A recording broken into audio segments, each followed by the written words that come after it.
আচ্ছা বন্ধু, বিপদ থেকে বাঁচার কি কোনো দোয়া আছে? আমি না অনেক বড় বিপদে পড়ছি, এখন কত বিপদ থেকে বাঁচুম কেমনে, কোনো দোয়া আছে? অবশ্যই একটা দোয়া আছে, এই দোয়াটা পড়লে বিপদ থেকে বাঁচার দোয়া। এই দোয়াটা মহান আল্লাহ তাআলা অনেক পছন্দ করে।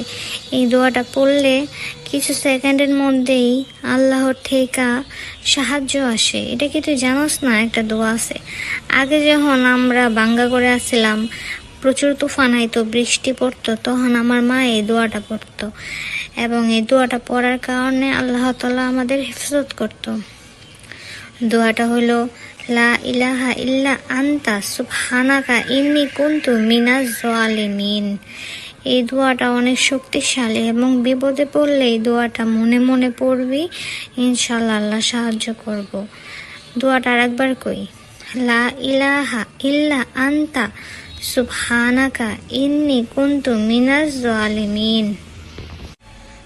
তাইলে এখন থেকে এই দোয়াটা আমি পড়ুম, ইনশাল্লাহ আল্লাহ আমার সাহায্য পাঠাইবো, আমি বিপদ থেকে খুব দ্রুত মুক্তি হয়ে যাবো।